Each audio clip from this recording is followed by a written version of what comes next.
Boston Basic Income. I'm Alex Howlett. This week's topic is money shame, and we have featured guest Conrad Shaw here to discuss it with us. He wrote an article on Saturday entitled The Shame That Binds Us, which talks about a lot of kind of the cultural issues that humanity has and around money. Including money shame and just how we think about money in our society. So the questions for this week are, why is it that way? Why do we feel this way about money? Why is it shameful to not have enough of it? Why is it shameful to talk about it? Why is there secrecy? Is it useful? Are these useful kind of uh, just cultural traditions, I guess you could say, for us to be following, or conventions for us to be following? Um, and then the question is, if we have basic income, if we introduce basic income into our society, how does it change that? And is it automatic, or does it create the conditions that allow us to get away from it? Do we want to get away from it? Some people might say that it's useful to have this sense of shame. Like, we have shame for other things, and that has a functional purpose, that kind of thing. So I want to start by going around the room and getting people's initial thoughts on the culture of shame and secrecy around money. Just thoughts about that and how it relates to basic income. So we will go Derek, and then Bethany, and then Neil. A lot to think about. I mean, I think that we all probably know what this article is talking about. We've probably all seen this. The feelings of shame around money and a kind of culture of um, of fear, I guess, around the concept. I think, I really like how Conrad pointed out, like, the different ways this can work. And so there's in one direction where we might shame the poor for not having enough money, not being able to collect enough money in what's considered the sort of traditional or reasonable way. We can also have it going in the other direction, where people who, through fortune or luck or whatever, have acquired a lot of money, that's considered, that this becomes a danger point as well. Like, it's good for you, but then, like, your interactions with everyone else changes. People look at you differently, and we'll often blame people for having too much money and not doing the right things with it. So we're all very upset about money. And I mean, I think Alex asked an interesting question in the beginning, which is like, well, are any of these useful? Like, is it useful to have these cultural beliefs about money? And that's, sort of an interesting thing, because having looked into a little bit now over the past couple of years about the system of money and the economics of money, and sort of the hard theory and data behind all this stuff, behind how we interact with money in the daily world, there's this enormous contrast. We don't all go around talking about the functions of money and how banks work and stuff like that. So to some extent, I mean, I think people need, like, shortcut understandings. How do I interact with money? What do we as a culture, how do we feel about money? What do we use it for? And these won't necessarily be like really what money is or how it works. But I think it's clear that the beliefs we do have about money are, they're not helping. There's something wrong. So we definitely should be examining them and picking them apart, and really actually trying to make these beliefs useful instead of letting them be not useful, which is, from my estimation, what they are today. Okay, great. Let's go to Bethany, Neil, and then Eddie. Yeah, so great topic. In terms of whether the attitudes are useful, it's kind of hard to say. They might be locally useful. I think they're locally useful for the individuals who have them, given the system that's there, perhaps sometimes. So given that other people, given that we have a system where you're kind of in a lot of trouble if you don't make your own money, then other people are likely to look down on you if you don't make your own money. And on top of that, there's some influence you can have on the amount of money you make, like given effort and so on. So having the sense that you want to convey to others that you're trying to put in effort, that you're ashamed when you don't have money, like that might help your reputation with others in some way. So like it might be locally beneficial to have that. What I mean by, like, for the individual, given the circumstances that he or she is in. But that doesn't mean that we wouldn't want to maybe change those circumstances, which is some of what the article is getting at in terms of more systemic changes that would then, like, maybe naturally change some of these attitudes. Another comment I had about the connection between sort of shame around money and basic income is just that we've talked a lot in here about how things are set up now, and how we sort of assume they should be set up such that, of course, like people need to like earn money, right? And that's really important. And obviously the shame is like associated with that. Whereas if we had a certain different set of attitudes would likely come with something like a basic income, where it's sort of by default conveying that there's value to people being people, as the article also talks about, and not necessarily having to kind of earn that that thing. And I guess the last thing I would say is like, one thought I had related to the article is just that like money is a stand-in. It's money buys just about everything else that many other things. It's access to many different kinds of things, directly and indirectly, like resources and entertainment, independence, freedom to do what you want with your time, like less likely to be charged with a crime. There's like so many things like that sort of money gets you, and so it kind of makes sense that we have really strong feelings and attitudes around it. And that may not change, but that doesn't mean that like changing the system around money wouldn't change what those attitudes are, or maybe like make things feel less it might lower the stakes of subsequent things related to money. If you have sort of a floor or a basic income, then earning more money might still be like lauded, but it might not be as high stakes as it is now, where somebody who doesn't have the right job, that maybe doesn't have anything or any means of survival, that kind of thing. So that's another, it could lower the intensity, which I think is part of maybe what Conrad was talking about too. Yeah, great points. Let's go to Neil, Eddie, and then Joan. I note that the effects of how you feel about money is cultural. There are societies, or have been societies, where basically everybody shared, just the natural way that they did things. There have been societies, at least in small groups, where everybody shared whatever they had. Just was the way the world ran. I also would point out that my wife acts within your milieu, but I don't. We happen to be lucky, purely lucky, I think, and we ended up with a reasonable amount of money. So, but I personally downplay. I'll tell people I have that, but basically my lifestyle is such that I avoid anything ostentatious because I don't want envy. Basically, if you notice, I haven't taken a haircut because I feel my barber is not very well ventilated, so I don't want to take the chance, and it doesn't bother me that I look like whatever I look like. So, anyways, I think that I have a slightly different viewpoint than most of the people here. So, anyways, that's what I have to say. Okay, thanks, Neil. Let's go to Eddie, Joan, and then Richard. I think that that the sort of the money shame and the degree to which the topic of money is taboo in the culture is very relevant. I think that combined with maybe some holdovers from the Cold War era and the struggle with communism. I think they combine to make topics like the wealth inequality in society and the separation between the what you can call the capitalist class, people who are wealthy and own a lot of assets, and everyone else, the majority who work for most of their money, who sell their labor for most of their income. That's a subject that I think economists do not talk about and do not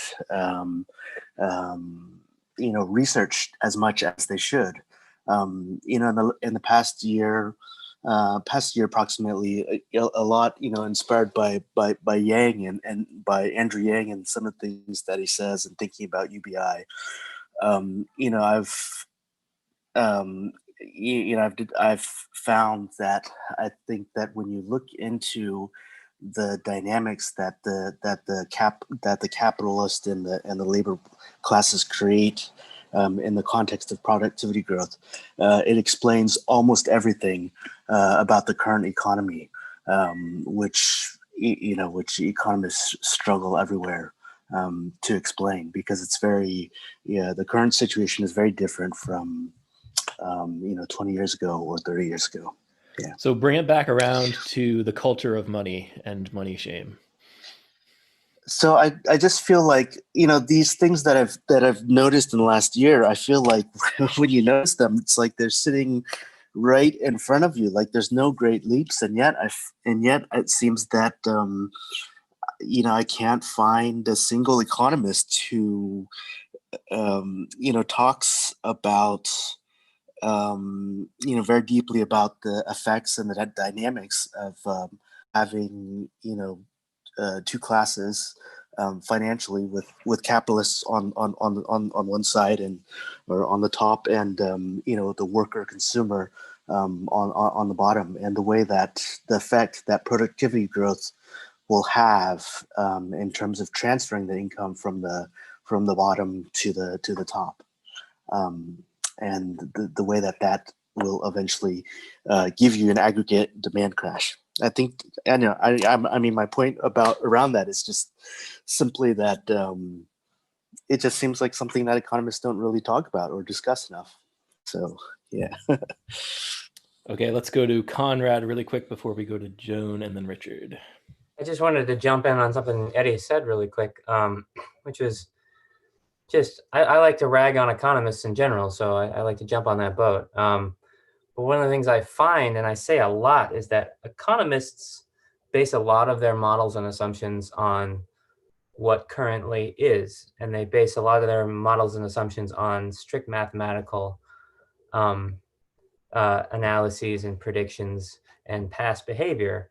Whereas what they miss, what I often say, is that economists, if they're going to really be effective at what they do, should have to take courses in human behavioral psychology.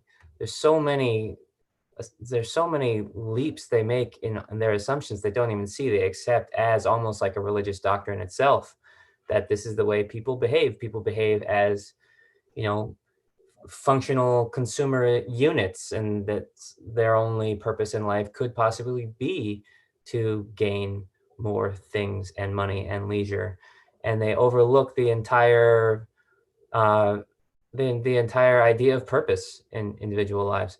And so, just like I'm kind of making the case for everyone, economists too buy into this religion that we're all like money is the number one God, and that's the only thing that really matters to anyone. And that forms a really false basis. So I often tell economists, or tell people about economists, they should be made to take courses in behavioral psychology, and they should be made to work a year or two in social work. So they both know how people actually behave and feel, but they also know what it's actually like to live within the systems that they're proposing and the policies.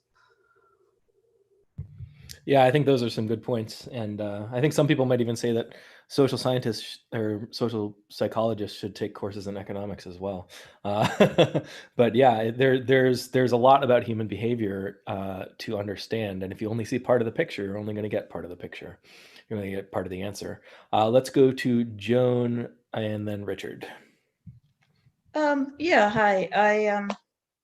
I just finished the article actually, and I was surprised that the religious aspect really wasn't explored in the way that I expected, which had to do with Puritanism and Calvinism, and the idea of our expectation that you can only enjoy what you've earned, and that's something that we've talked about here with basic income. That's something of a hurdle for a lot of people. That how can you have free money? You didn't get it by putting in some blood, sweat, and tears to get it.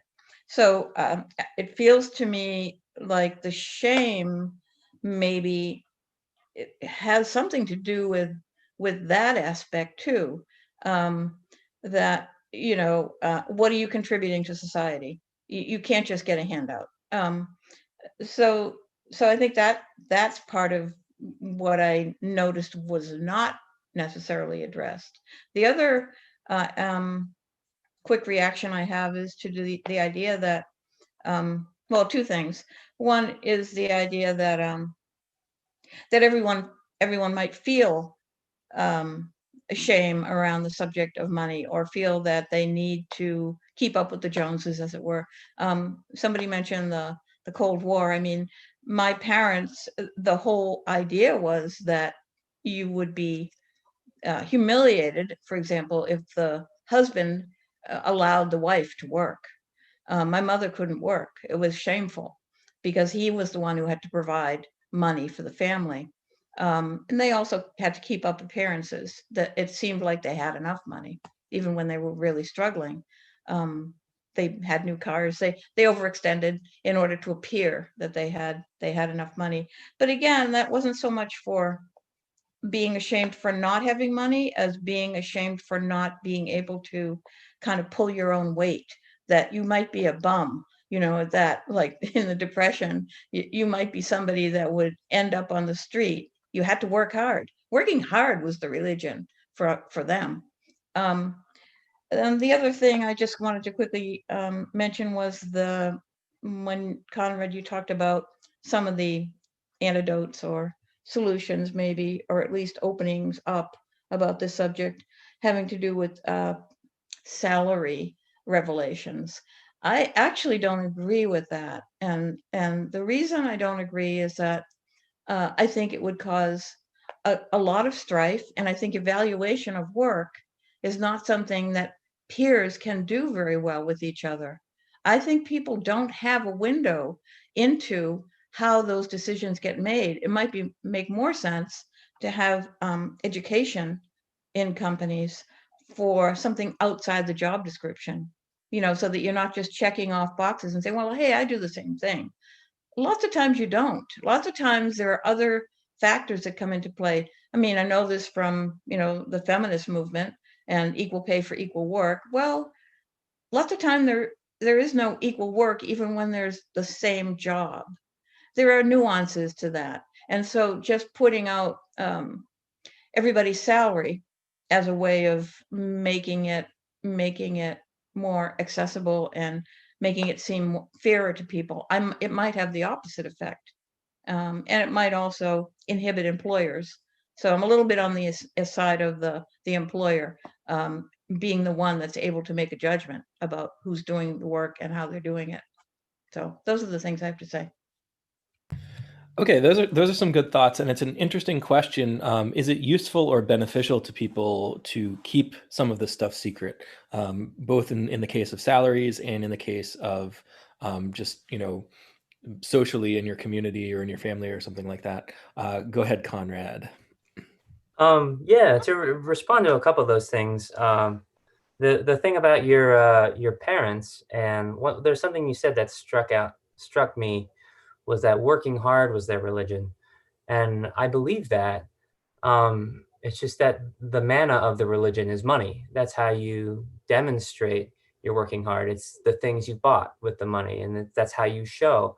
And what I wonder with the society where money was less secretive and where everyone had some, would working hard really be the actual basis of the religion? Would you measure people directly on what they accomplished rather than how much money they have, which indirectly points to what they supposedly accomplished, right? How much more could that be directly valued? And then the other thing about salary strife, it is a tricky issue, and I am very curious how it would play out because no one's done this before. But it harkens back to something someone said: is it useful? Is this secrecy useful? Is this shame useful? And there were some smaller individual examples, but I can think of one big example is useful in the short term for our employers and shareholders. I know when I worked as an engineer, I worked in Lockheed Martin, and at one point I found out how much they were charging per hour and how much they were paying me per hour, and they were charging like $150 an hour and paying me $30. And it's like, these are the sort of things that I feel like a little transparency would make. I do feel like it would be an awkward transition, but I feel like we are so much on the unaware side of things that true negotiations can't even start. We don't know how valuable we are to our employers whatsoever. And so over the years, gradually, they can keep stepping down how much they're paying us. And it's not a free it's not a free market where labor supply and demand can balance out to where they should be at a good equilibrium.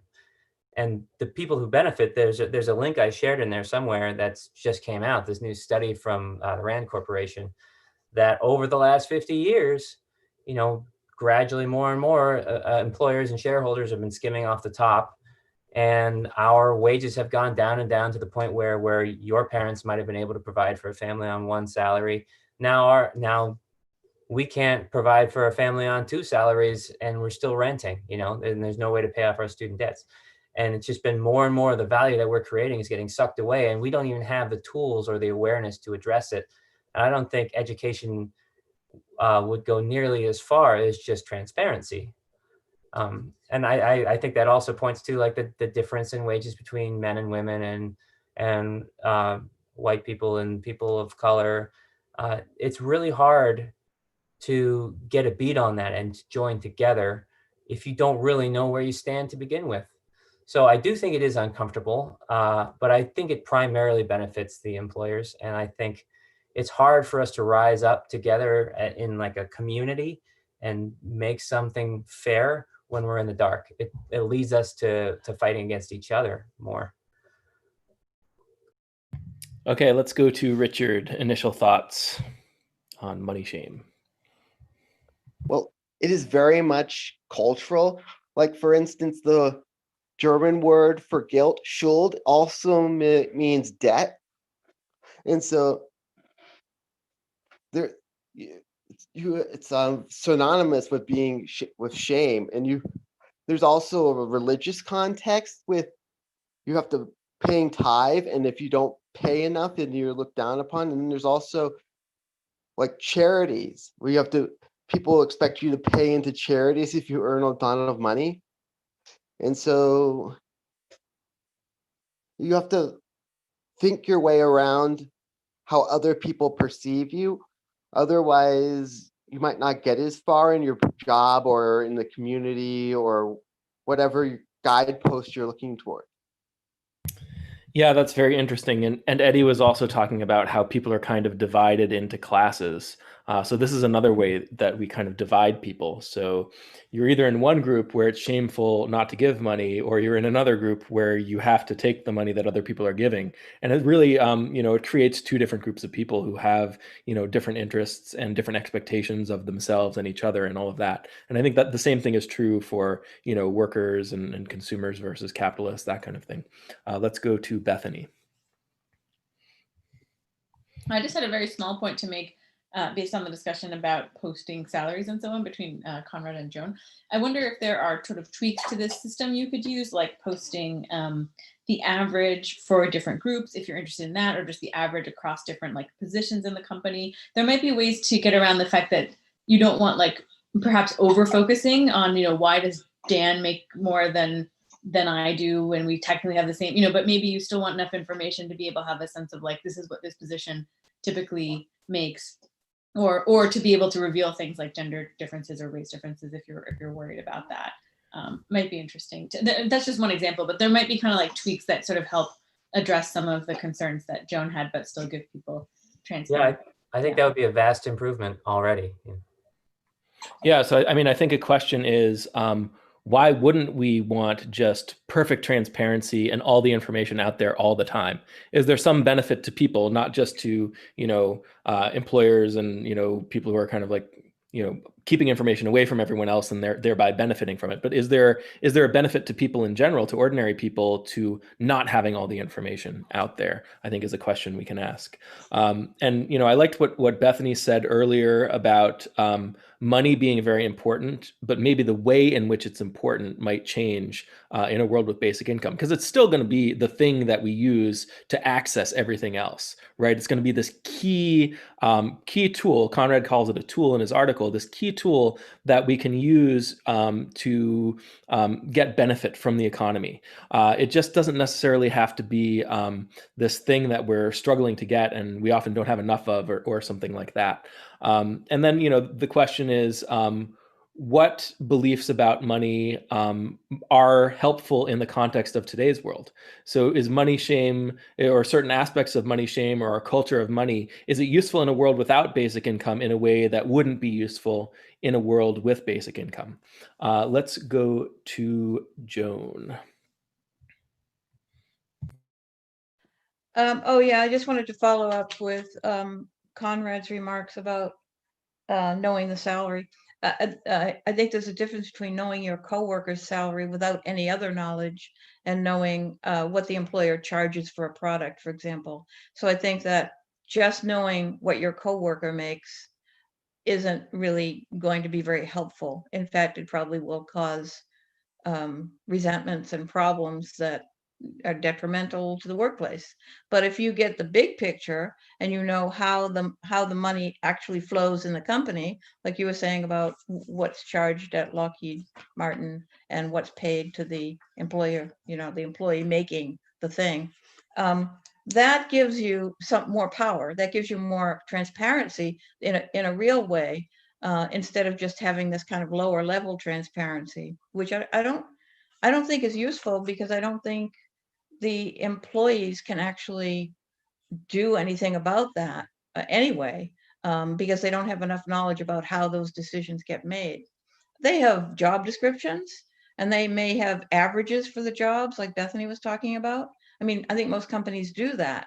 They do give, range of salary for a job, any position that you apply for. But what is it based on? What is the employer making the decision about?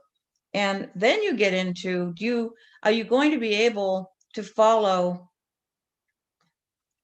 the analysis of profit making that's behind that? And how do you do that as an ordinary person? Maybe the profit that the company is making is based on not paying employees what they're worth.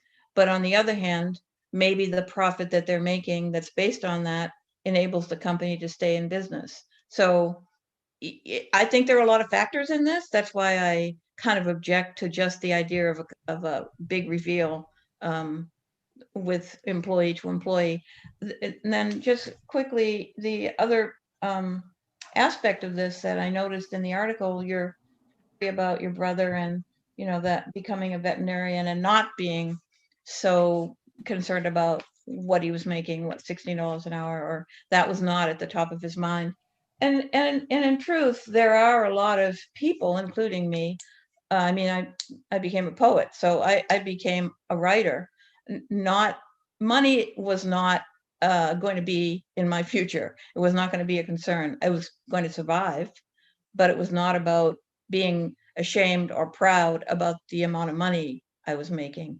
And I do think there are a lot of people in the society who, like me, aren't that focused on the idea of money as a marker of their worth or their status. Maybe there are more the other way, but I know more people, I guess, than probably people here who don't have that point of view at all. So Yeah. I across the board, it doesn't really apply across the board to everybody's behavior.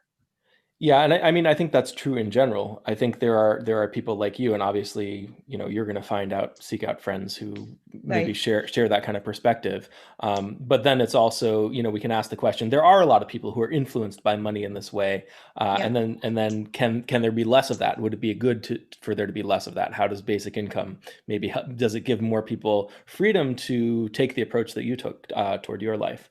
Yeah, because they don't have to be so concerned about survival. I think being concerned about survival leads to then money being the thing, instead of it being a transitional object to get to what you want to do that's meaningful. It becomes the thing itself.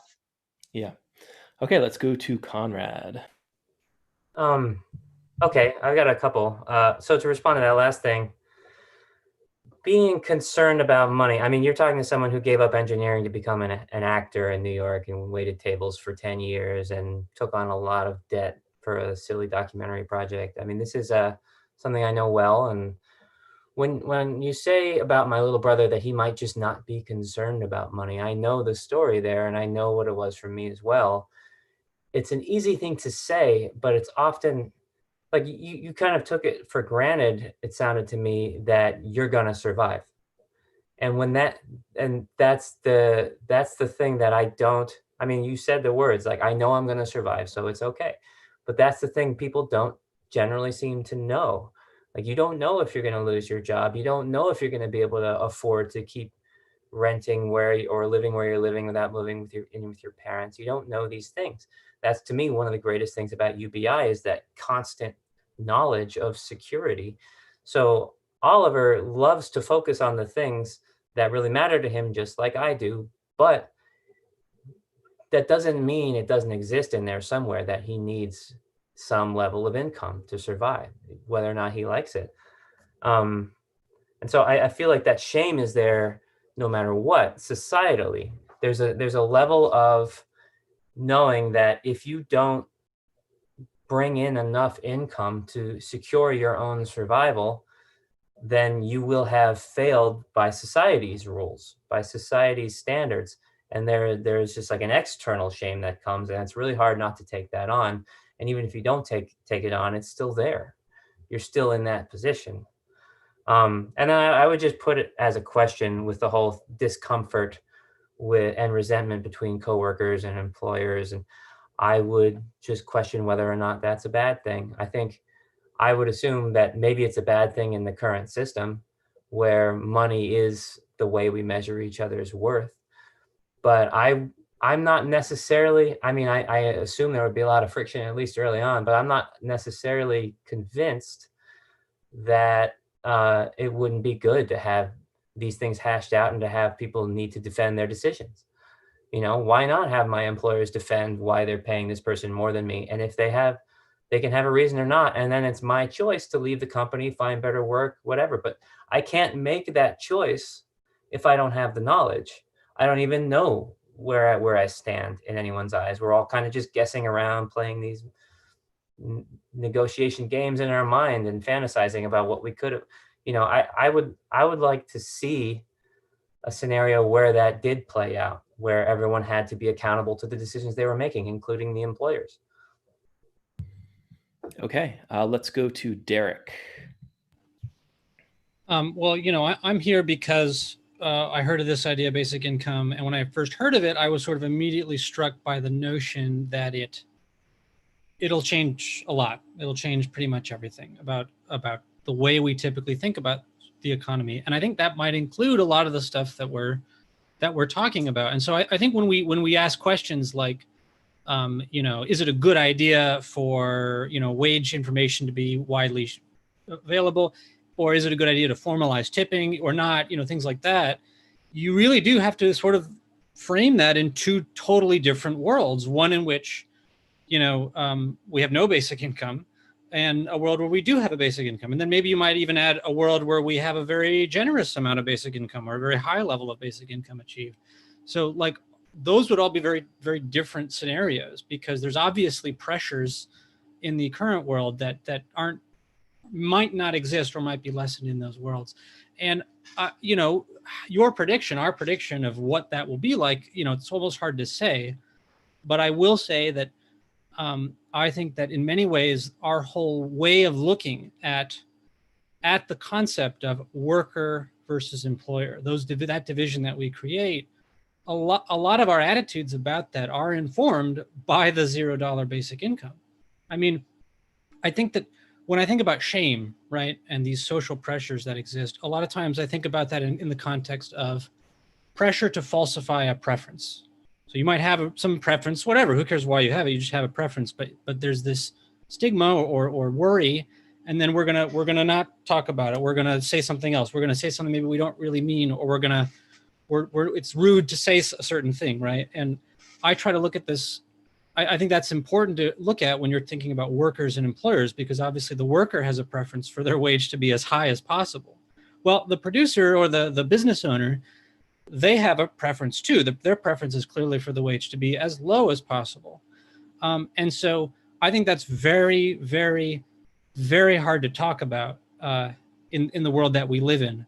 In a world with basic income, I'm not sure. I think we might find ourselves looking at that problem a little differently. I just know from my personal experience, like, I've done self-made projects, started a film, raised funding for things. And on my small scale level, right, there was not a lot of wage paying that I was doing. A lot of people were volunteering, showing up, helping me out, maybe getting paid a little bit here and there. I had a friend who sort of showed up and produced the movie with me, spent like a year of his life, working on this thing. Now, there's a possibility that if we make this movie, it'll be a big hit or something, and we can pay ourselves dividends in the future. But, in all likelihood, that wasn't going to happen. And so, if he had said, well, look, I can't do this because I need a wage for my time, I mean, that would have just shut the whole thing down. And so there's a way, that was an extreme case where I had no money, but on many businesses, there's a similar thing where, it is a real concern, how much are we paying out? And so I try to imagine a world, when I think about a world with basic income, I almost sort of start from a different perspective. I don't think about how, everyone's a worker and we need to get their wages up as high as possible. I think about, well, people can get together, produce things, maybe promise percentages of profits or something like that. Maybe they get a wage if they need to get a wage in order to do this activity, right? And to motivate someone to do particularly unpleasant work or something like that. But for me, it changes the whole way I'm looking at the idea of an employer and an employee. And I guess that's just my perspective I wanted to add in here, that I feel that basic income might blow apart our feelings about money more than we might even be giving credit for in this conversation. Yeah, good stuff. Let's go back to Conrad. I think that's really well said. I think I think about that a lot. What are all the fundamental underlying systemic changes that happen when you just adjust the way money flows in society at a very basic level? If money is the foundation of our society in a lot of ways, if you just tweak it a little, that could have very drastic outcomes. And what you were making me think of when you were talking about that, I mean, it's even why I brought up economists needing to take human behavioral psychology, because they're operating their assumptions in a world that is, not in a world that would be. And they don't have models for what would be. And you have to try to drag in different assumptions. And one of the things that I think is profound to me when I think about it is this. So we talk about transparency of money, but I always think of money as a stand-in for something else. With all of our bootstrappers in the documentary, it's like, I'm always asking them, what does the money actually buy you? And sometimes it's love, sometimes it's family relationships, sometimes it's time, sometimes it's less stress. It's all these things. And the money is just representative. That's all it should ever be, as a tool. It shouldn't be the money itself. And I think one thing that transparency of money could really open up is transparency of values, is how many people are pursuing what they do in their lives based on how much money it can get them, based on how much security it can get them, what that's really buying. And if the security is there, how many more people, are protesting pipelines, and how many more people are staying at home with kids or sick parents? How many more people are staying teachers and, putting all their love and effort into our kids, rather than using their math degree to go to Wall Street and just make sure that they're safe and their own kids are safe? Like, how many more people can live by their values if we give them that level of just transparency and security, where they don't have something else getting in the way of their decision-making power? Yeah, I think those are some really good points. And we were talking about transparency of money and transparency of salary, but in general, having the information out there. A question we can ask is, in a world with basic income, is this kind of stuff likely to just naturally be more transparent? And then another question is it gonna matter as much? Is it gonna matter as much whether whether how much money someone else makes or something like that? And with basic income, maybe both of those are true. Maybe it doesn't matter as much, and you're more likely to find out because nobody cares about hiding it or something like that. So I want to get to the first quote from the article, and then we have more people with their hands up. So here we go. Let's see. Where is it? Oh, here we go. So here we're talking about the interaction with Conrad's family. They had an awkward interaction around money, and here's the quote: "An alien visitor witnessing this interaction might consider it to be irrational behavior, but I would bet that it rings quite familiar and understandable to you." So I think these types of awkward money interactions, yes, it's all very intuitive. We've all been there. That's all happened to us. But the question is, would an alien visitor actually find it irrational behavior? Would the alien visitor find some understanding there, or discover some purpose for why we're behaving this way, some useful purpose? So that's why I chose that quote. So let's go to Bethany. Yeah, one of my comments kind of relates to this, which is that I do witness reputational benefits for people expressing this kind of like money shame. And I think part of what they're trying to communicate is that, especially if it's with family members or people, friends, people that they're interacting with, is that they're going to try their best not to be sort of draining resources or taking resources from people around them. And in this particular case, like the resources were given quite freely, and it was really, seems like, from what we can tell from the article, like quite sad that he didn't accept them. But even if people are offering resources, sometimes it's hard, I think, for the recipient to know if they might be concerned about how often that's going to happen, or how frequently they're going to be asked, or how often is the need, how much need is going to be there, and so on. And so I think that might be behind why people feel the shame and therefore like express the shame, or lighter versions of shame, like, oh, like, thank you, I'll pay you back, or like, oh, like, I'm getting on my feet, I've got a job coming soon, like whatever it is, to kind of convey that you're not going to be taking resources from other people too much. Oops, sorry. And that might be practical because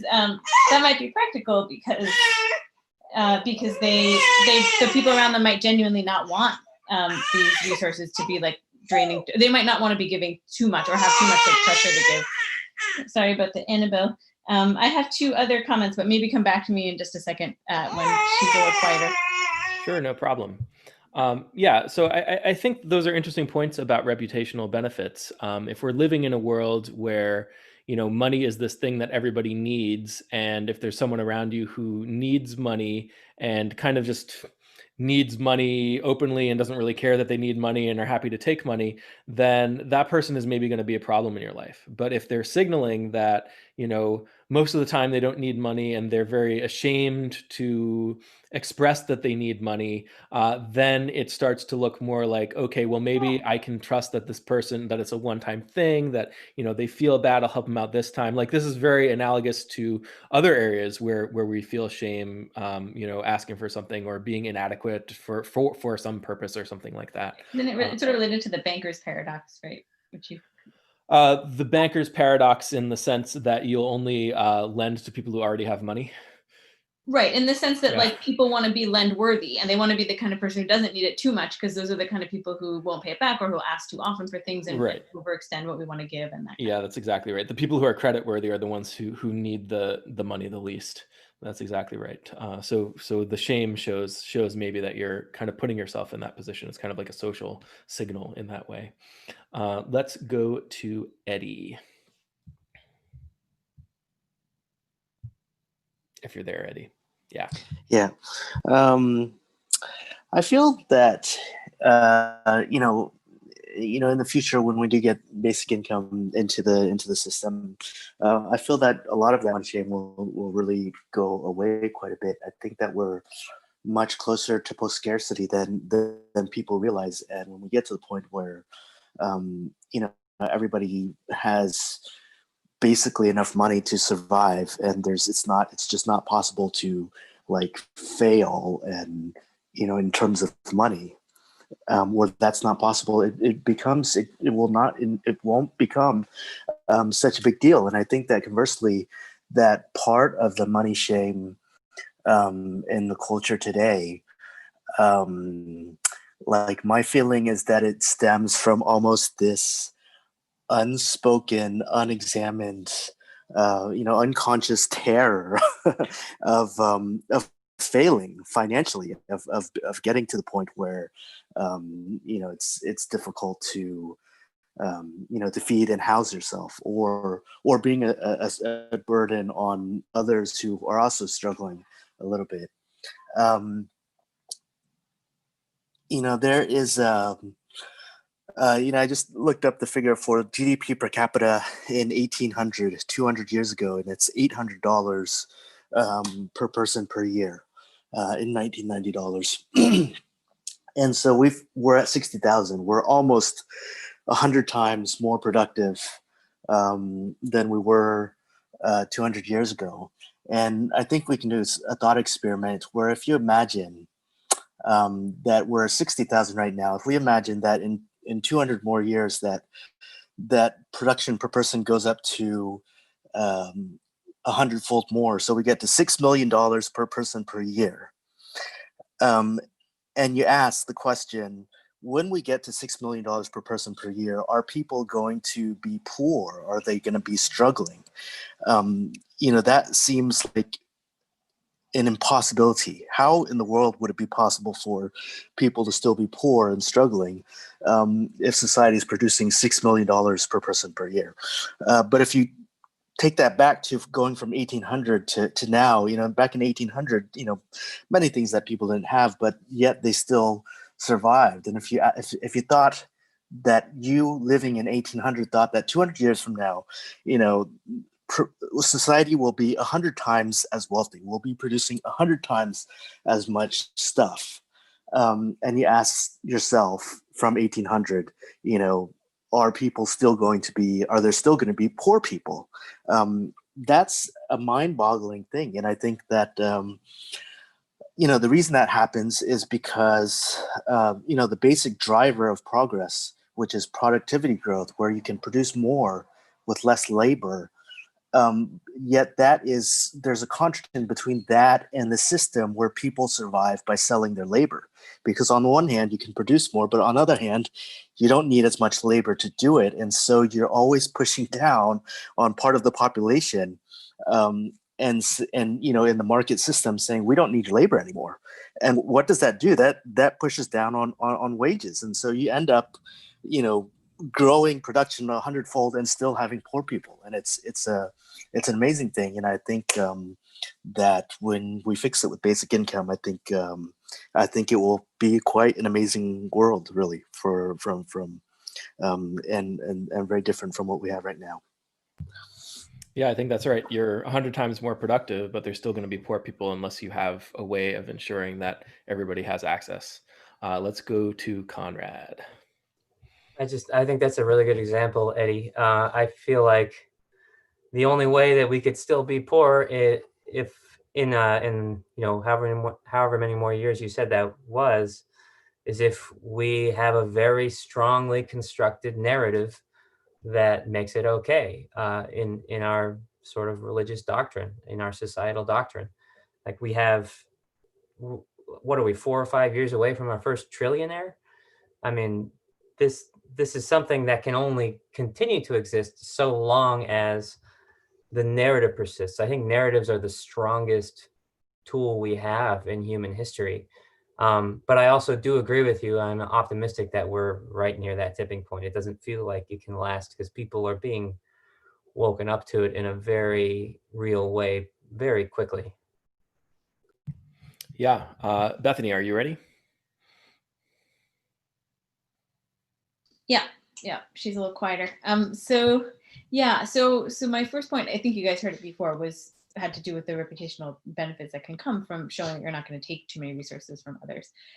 The other point I wanted to make was a smaller point again, but since we were talking about, posting salaries and so on, I think one thing to consider in that case and in other cases is how the employer incentives or how the incentives on both sides change. And so, for example, if you had to post all the salaries, what I could imagine happening is that, you basically just, as an employer, are very reluctant to pay people different amounts unless there's a really obvious reason to do it.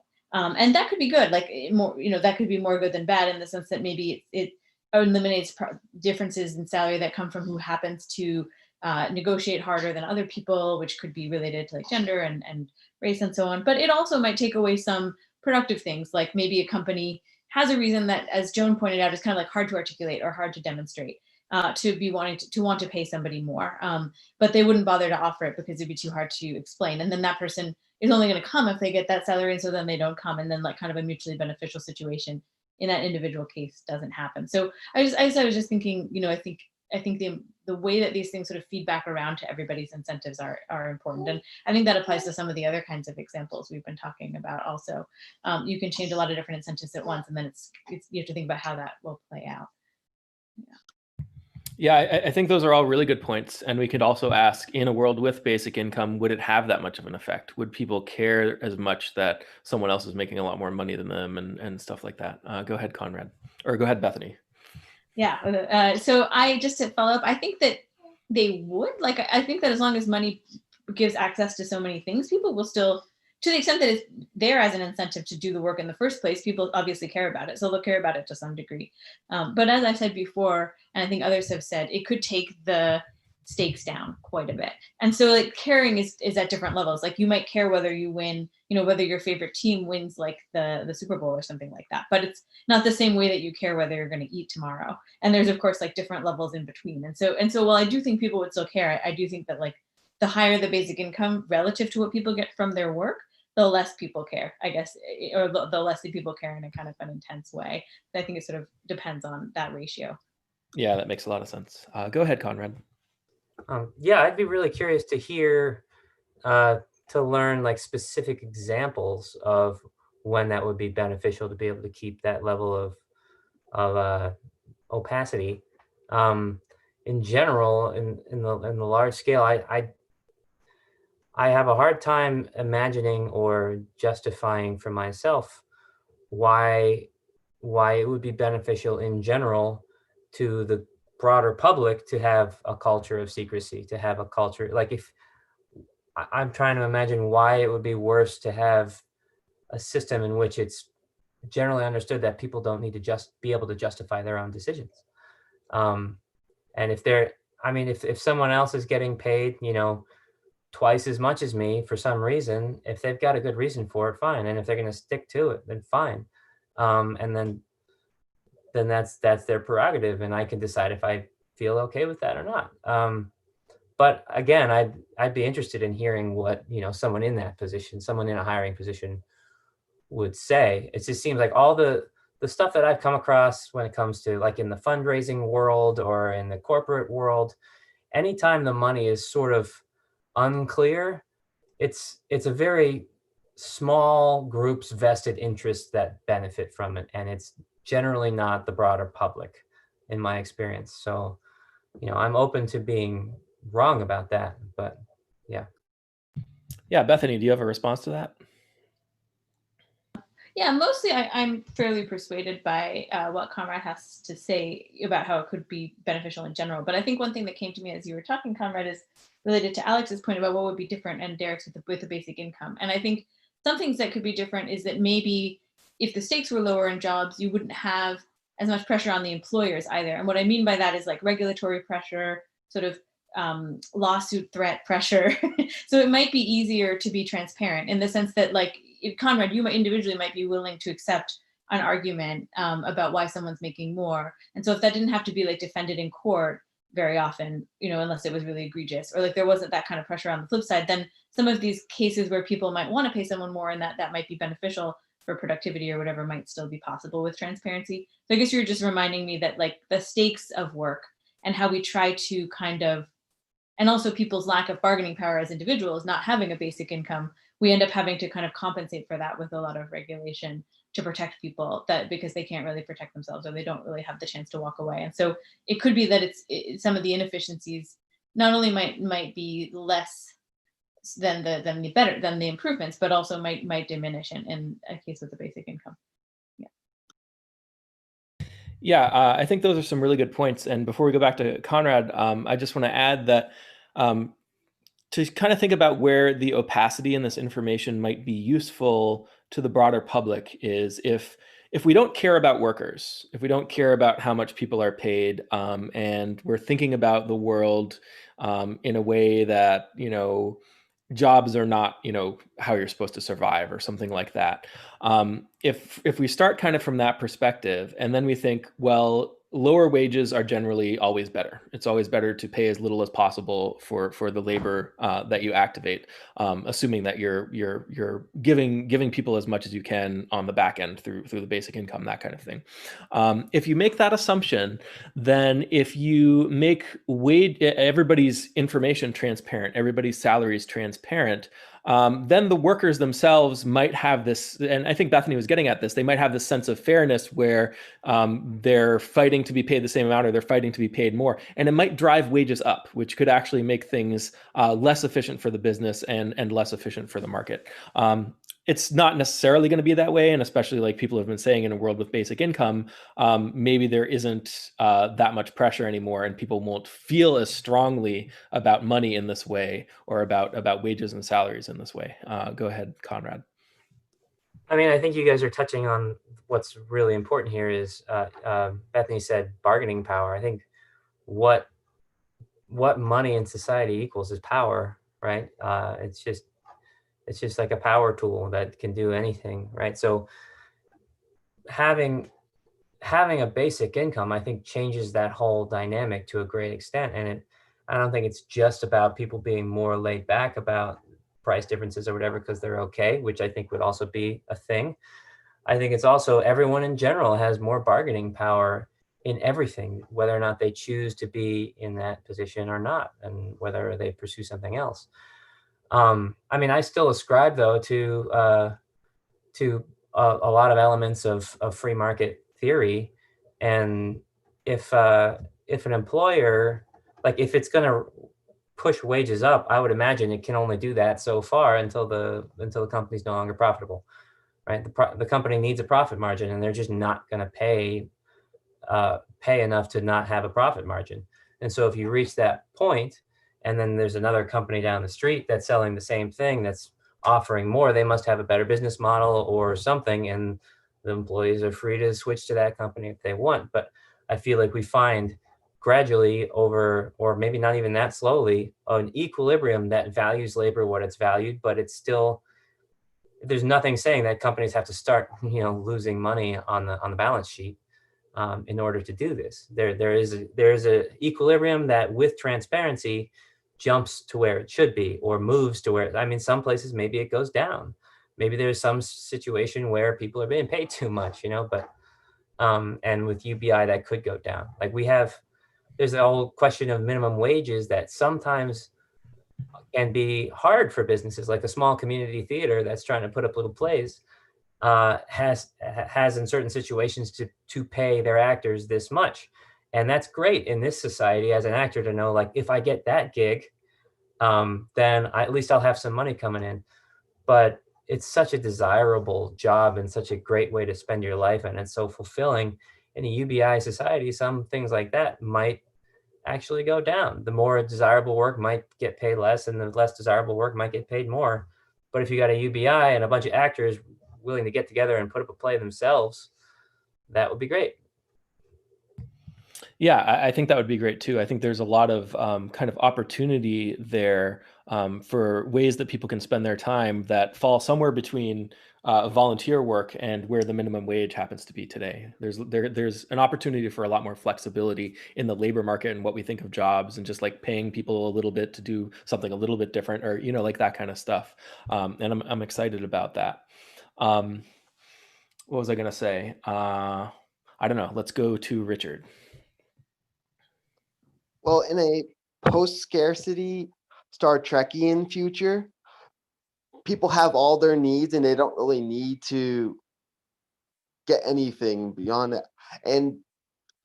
So civilizations like the Ferengi are considered bizarre because all they care about is getting money, even though all their needs could potentially be taken care of with the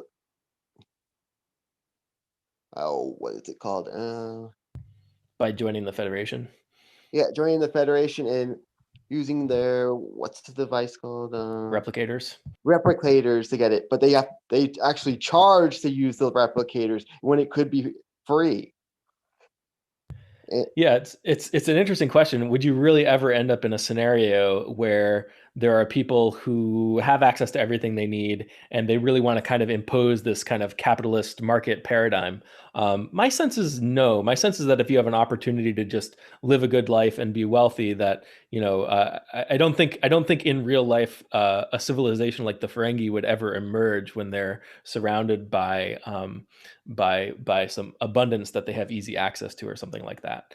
In fact, I think it would fit into what they want. They want to be wealthier. They want to live richer, better lives. If there's a way of doing that that's easier, they're famously lazy and greedy. If there's a way to do that where they have to work less and and they get more benefit, it seems like that would be something that they would go straight for. They kind of portray it in Star Trek like it's this cultural thing that the Ferengi just kind of believe in, and that's just like who they are as a people. But I don't think it's ingrained in us.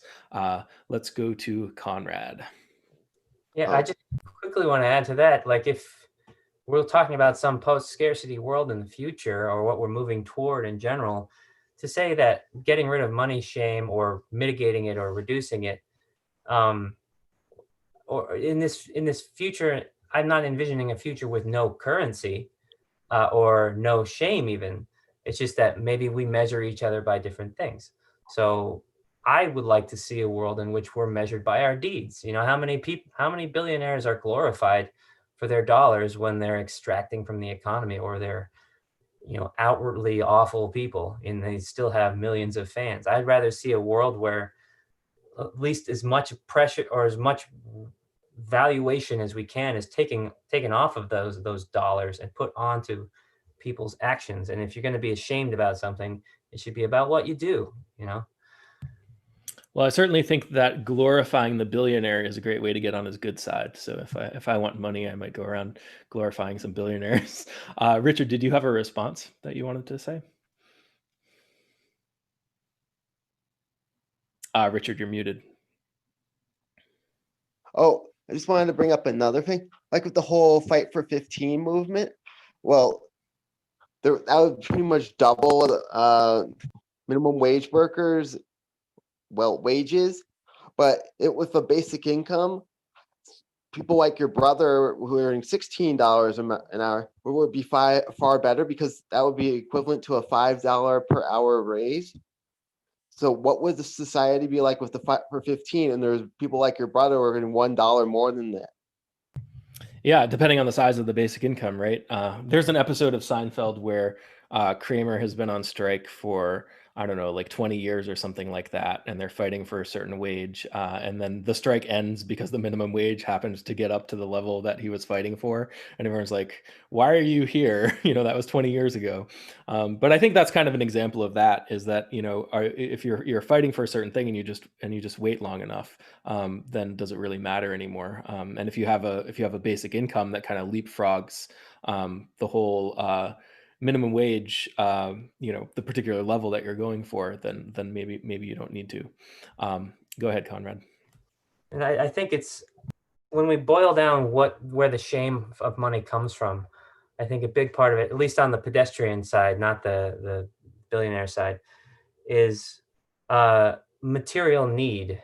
The idea that you need something material points to your deficiency of the ability to get that for yourself, right? And UBI, I don't think of it so much as a top up on like a $6 raise as a $6 floor beneath the salary, because even without that salary or that wage, you've got it, and you never have that material need. And I mean, maybe there's some sort of psychological stuff built up around material want, but you never have that need. So that very base level, who am I, what am I worth, self-consciousness can start to melt away, because you have that no matter what. Yeah, I like that. The floor rather than the top up. I like that perspective, and I like that we're talking about rich people right now, because it relates to the next quote that I want to get to from the article. Let me share that up. Here we go. And for those in positions of great wealth, they too bear a great deal of guilt and shame for their money, both internally and externally. Can they consider it simply a reward for success and effort? Is it greed? Is it at the expense of others? Should they feel bad about it? Society can't seem to decide either. Either we uphold them as our prophets leading us to the light of progress, or denigrate them as demons, antichrists, evil incarnate, tyrannically condemning the rest of us to endless suffering. Neither perspective strikes me as very healthy or accurate. When did the wealthy cease to be people in our estimation? When did they cease to be people in their own estimation? How do we get them back to that place? So this kind of speaks to the whole thing we were talking about before about dividing into different classes of people and how we judge the different classes. Let's go to Joan.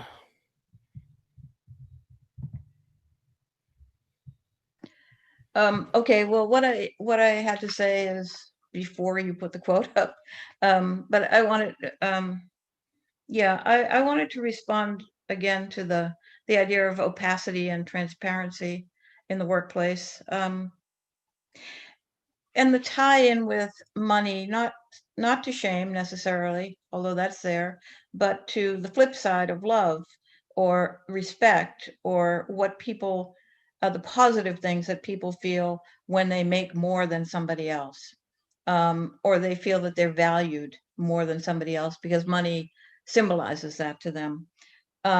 So I'm not sure, in light of that, that the basic income would reduce that, or eliminate it even, or eliminate it or reduce it even, because putting up a chart, it's kind of like grades, right? Somebody got an A, somebody got a B. How did that happen? And that means that that person is worth more somehow in the eyes of the teacher. Same thing in a workplace. That person gets more money this way. And if you've taught, that trying to explain the difference to a student between A and B is pretty difficult, because you don't know what you don't know. And I think it's also very difficult in terms of the workplace, and that's part of the opacity, to, as Bethany was saying, if you really know that somebody has a certain amount of expertise and a depth of expertise that you really want and value, you want to be able to pay for it, you want it. But to somebody who's not at that level, it just looks like you're paying somebody more, and it's not explainable. It's not objectively obvious because you don't have that kind of expertise. So it's hard to understand it at that level. And I mean, that cuts across all kinds of decisions that get made kind of in darkness. And they're not always about, I mean, a lot of it has to do with profit, but people see companies as these kind of raging beasts of greed, when sometimes they're trying to balance the psychology that they have to balance with their employees and the profits that they have to make. And I'm aware of it now because I started running a small business and wanted to pay people what I thought they were worth, and realized how difficult it was, and it would be easy to just pay everybody the same thing because they might just find out about. But that didn't seem fair either, because some people had more skills than other people in that particular area. Okay, but the money and love doesn't get resolved, I don't think, with basic income. That's all I wanted to say on that.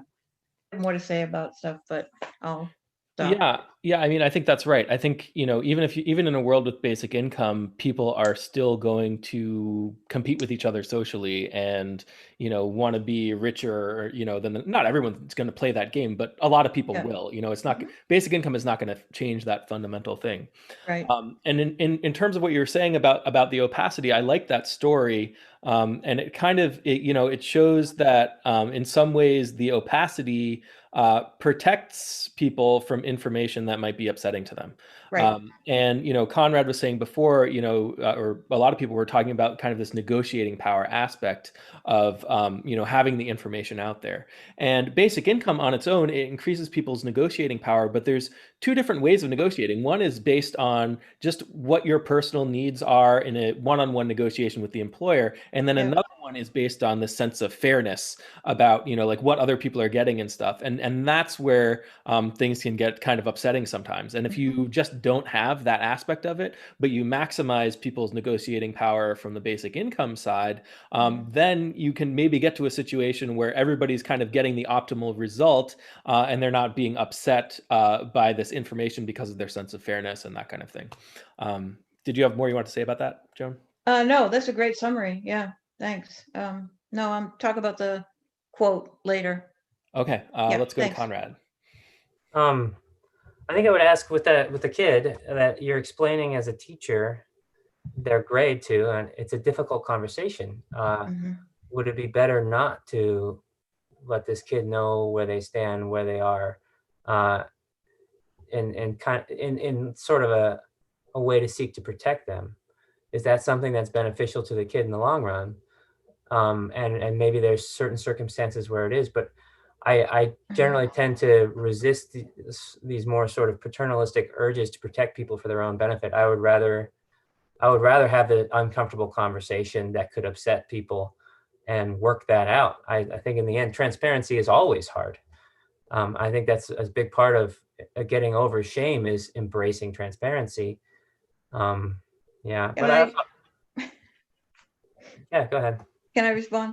I mean, I'm not advocating protectionism or not, not telling somebody something they need to hear in order to protect their feelings.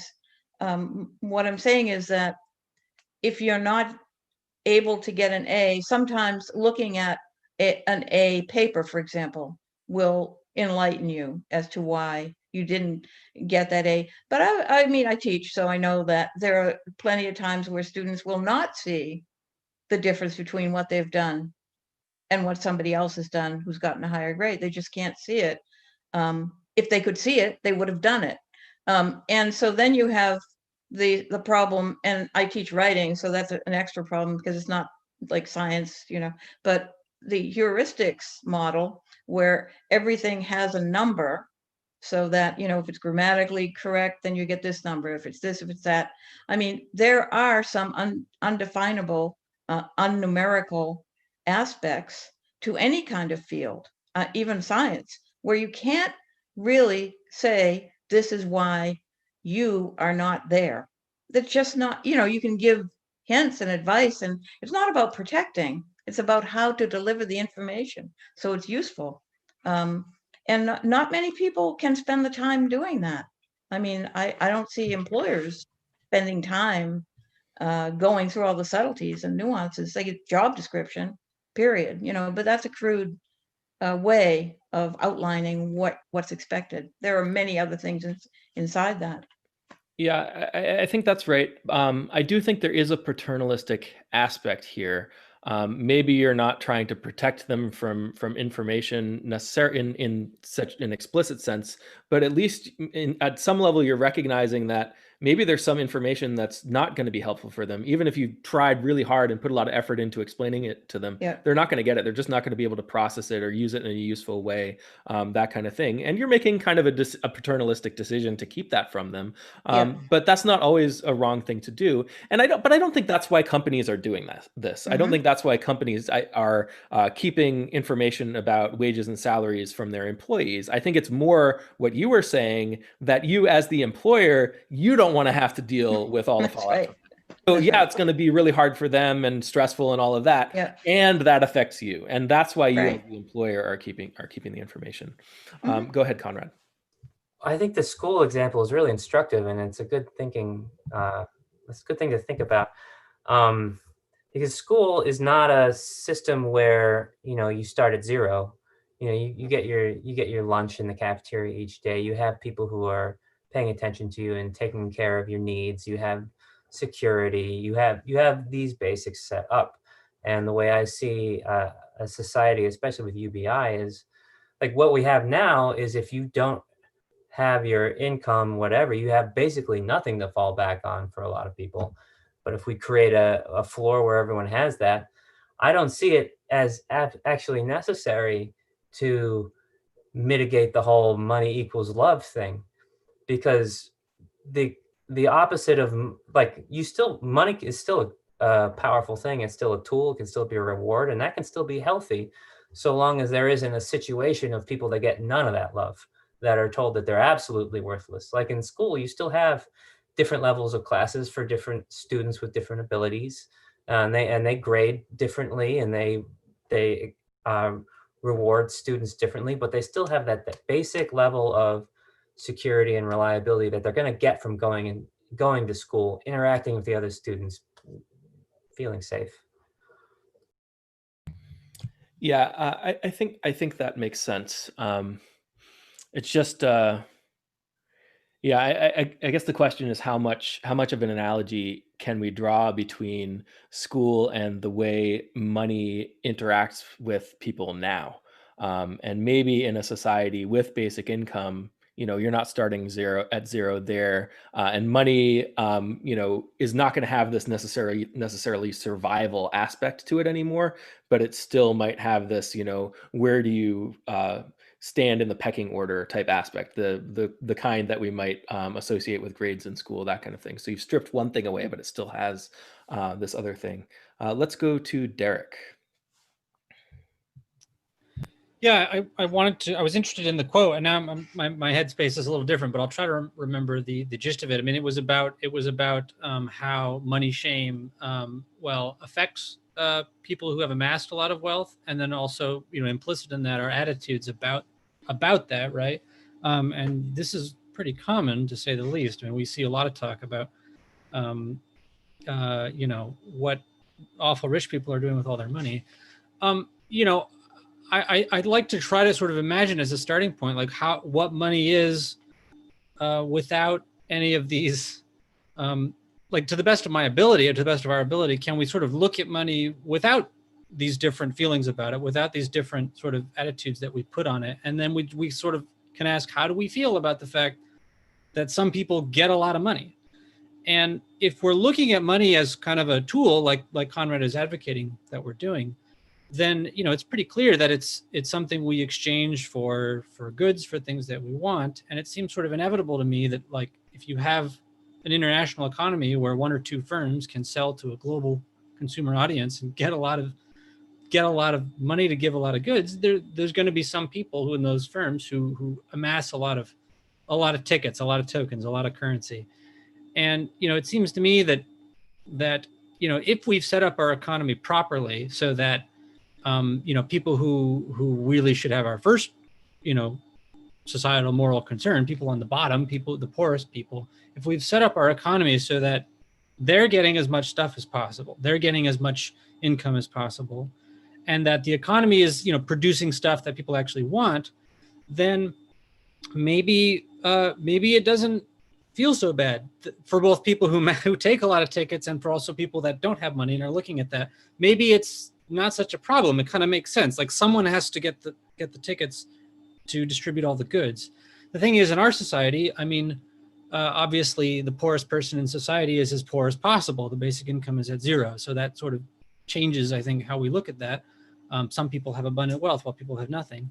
But then also it's like, how are we motivating people to make all that money is relevant too. And one of the most, lucrative fields that we have in our economy is the financial sector, Wall Street. That's kind of part of the cliche. That's what you hear about, the evil people that make all the money. Well, a lot of them work in Wall Street. And I think intuitively people sense that, like, what they're doing there might be sort of important for the economy, but doesn't seem that important. They're not making stuff that people want, right? So anyway, I think that's interesting to think about. Like, if you've set up an economy where we actually have people making money in productive ways, and we know it's productive because it's actually helping the poorest people, then maybe people who collect sort of a what seems to be a fantastic amount of money, as long as their consumption isn't sort of robbing resources from other people, then maybe it's not such a big deal and we don't have to worry about it anymore. That's sort of how I look at this side of the money shame problem. Obviously, there's a whole other side where we're shaming poor people for not having the money, but this is how I look at the top heavy side of it.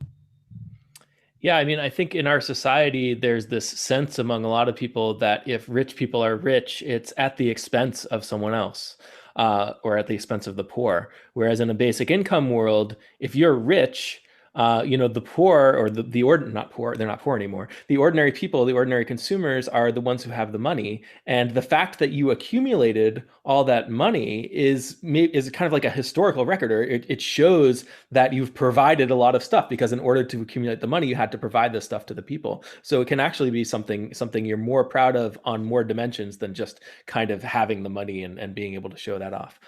Go ahead, Conrad. Or Yeah. sorry, Derek, you still have your hand up. I'm used to this new. Well, I had something, but I want to hear I'd love to hear what Conrad says. Okay, go ahead, Conrad. I mean, just quickly, what I like to say to billionaires in general, I wrote a whole speech that I turned into an article that was addressing them directly. And I think they're the ones that are the closest, maybe, in all of my examples, to deserving to feel something in the realm of bad feelings for their wealth, right? The most, so I won't call it shame, not even necessarily guilt, but what I like to say that if you have $1 billion when there are people starving, you should at least be embarrassed about it, right? That should not be something that exists in your mind at the same time without you having some sort of internal embarrassment for being part of that system and being a very powerful person in it who could be doing a lot. So yeah, until we get to a place where everyone has their basic needs met, then that should continue, justifiably so, to be an embarrassing situation. Yeah, I think it should be embarrassing to a lot of us, not just the rich people, that we're all kind of participating in and supporting a system that doesn't have basic income, and kind of perpetuates a situation in which there are people who are poor, who don't have enough. Go ahead, Derek. You have more to say. Well, that's interesting, and it gets to the sort of the question of, that might be true, and I certainly feel that way and have felt that way. But then I do wonder, if we had one and not the other, if we had more feelings of shame that the billionaires felt, but not the basic income, right? Would that really help anything? And I'm not so sure. I think maybe it's the other way around. And it does make me think about this question of cultural attitudes, shames, and fears, and like, to what extent are some of these things, some of these sort of beliefs that we have today, might actually make sense in a world with basic income. And it's the fact that our system is broken that actually sends a lot of this stuff awry. I mean, for example, if you have a cultural belief, an attitude that, like, you and people should work hard and earn their way. Well, in our world, that sort of sucks, because obviously there's a lot of people suffering and it's not their fault. But when you have basic income, actually, it's kind of a nice and healthy thing to do. Maybe we should go out and contribute to society and work hard. And as a result of that contribution, if we're productive, everyone will benefit, right? And with a similar way, I mean, I wonder if a lot of these, you see these, Wall Street captains of Wall Street and all these things, who are very, very proud of the fact that they've made a lot of money, through their work or using other people or whatever. I mean, it seems awful in this society to those of us who are outside it.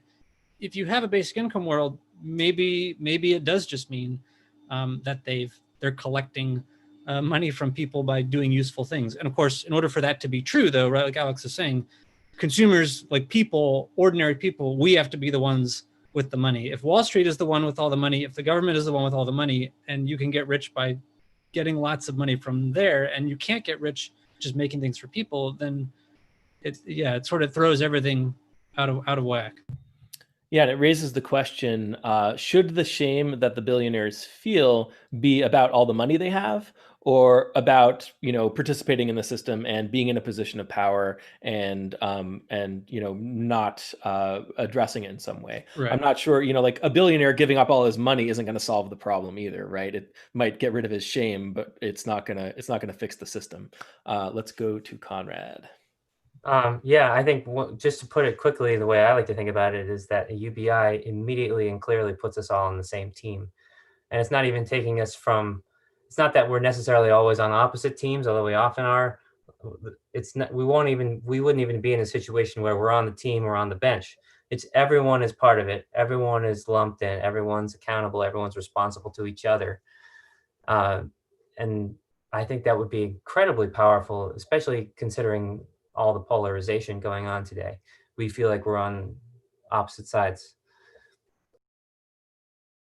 Yeah, I think that's right. We're going to be able to make a lot more progress if we are actually all on the same team, working as a team towards prosperity. Let's go to Bethany. Yeah, I just wanted to revisit this question of changing the attitudes around money. If we had a basic income, how would that affect things? And I think one perspective is that if the attitudes, like if the shame, for example, at not having enough money comes largely from the need to signal to friends and family, or to the degree that it comes from the needing to signal to friends and family that you're not going to try to take too much of their money because you're desperate or things like this, then it might be surprisingly quick. That you would see some change in that with a basic income, because if you change that incentive, or like if you change that pressure, because you're not really going to need to like beg people for basic needs, you might see the shame shift naturally with the shift in having sort of the basic income, so that you wouldn't need to do that. So just in general, like it's interesting to think about where things are coming from, and to the degree to which these attitudes are coming from a lack of basic income, which is not the only place they're coming from, but to the degree to which that's a factor, then a basic income might change them faster than you might think, even though they look pretty ingrained. Now the flip side of that is like these things often lag. So even with a basic income, I wouldn't necessarily expect things to change overnight. So I guess I'm kind of agnostic as to like how quickly that would happen, but it's just an interesting perspective to think about. Changing the conditions can change the attitudes quite a bit. Well, certainly something that would happen right away. Even if the culture doesn't change, people's circumstances are going to change. So if I have a basic income and I know I never need to ask my family for money again, then I never need to have the feelings that come with that interaction. Even if I'm still kind of culturally conditioned to feel that way, should that situation come up, that situation is not going to come up anymore. Yeah, that's a great point. Yeah. Yeah, go ahead, Conrad. I mean, I happen to have some personal firsthand experience with this because I ran a UBI trial for 2.5 years. And one of the things I was thinking is, we originally designed it so we'd have, 11 or 12 stories, and maybe we'd do a feature film with 3 of them because that's what you could fit into a feature film. And then we immediately learned like all of these stories are too interesting. We need to do a series. And there were 2 reasons that the stories were all too interesting. One was that the 2 things that I took away very quickly from this experience was, one, shit happens. It might all be a blur in your memory for the last few years or whatever of your life, but there is never not something going on in your life that's compelling and interesting and difficult. There's never not a struggle for pretty much everybody. So it never stopped happening. But the other thing was, we were anticipating having to do like a slow build and figure out the stories as they evolved and how are we going to cover this honestly and fairly, but point to the things we wanted to point to. And with pretty much everyone, the change was far more drastic and quick than we expected. Like people's general outlook on life and their approach to life. So not only did people pursue the things that they'd wanted to pursue for a very long time, very quickly, because they felt empowered financially, but they also felt empowered in terms of self-confidence. And when we just did this last set of interviews around the country with these 21 people, thinking about who they were going in versus who they were after, through all the hard shit they went through, even after 6 months of coronavirus. These were roundly very much more confident, self-centered, just empowered people all around. And it did not take long for them to get there. So I'm fairly optimistic that the changes would be pretty quick. Cool. I love it. Yeah. I mean, there's some things that can change really fast. And I think some people underestimate um, the degree to which culture can really adapt very, very quickly. And, there are people who have kind of ingrained beliefs in everything. And there are people who get stuck. And there are people who feel very strongly who it turns out weren't stuck and they shifted very quickly. The example I like to bring up is it's kind of the gay marriage example. It went from, not a chance this is ever going to happen to it happened. Right. And that was kind of the sudden thing that I think a lot of people just weren't expecting. And I think basic income has that quality to it as well. I think the introduction of Social Security had a similar process where it was very, very controversial, as they were debating it. And then once it was in place, it was just this automatic thing that everybody took for granted. Not to say there isn't still controversy about it, but it's really something we can't really take away at this point. Go ahead, Conrad. You just reminded me. I always like to compare it to what's the word? Instant replay. in soccer. I remember my whole life, everyone's like, you can't have instant replay in soccer. It'll ruin the integrity of the game. And I'm thinking as an engineer, like, what are you talking about? You wouldn't have all these, missed calls in the World Cup that change the outcome of everything. You wouldn't have all these people pissed off. It's just one person up in the booth with the video. Anyway, this last World Cup or the one before, they just instituted it against all this outrage. And from my perspective, from what I saw, everyone was just like, oh yeah, that's a lot better. And then and then you leave it and then you take it for granted. It's like, this is the new reality. Yeah, I think your intuition is right that that's the way it's going to happen with basic income. That's certainly how I feel. Let's go to Eddie. Conrad mentioned just a while back about the labor market and the effects on the labor market, and it's something that I feel very strongly everybody in the UBI world should think about. If you look at the capacity utilization in the economy, which is, if you look at, the factories in the economy and you ask them, how much can you produce? And then you ask them, how much did you produce last month? And it's generally a portion of how much they could produce because that is how much they could sell. That's how much their demand is. And that figure in the economy right now is around 70%. It's the same figure. It's essentially low, same as the Great Depressions. And in addition to that, not only is capacity utilization very low, but labor utilization is also very low. And how do you know that?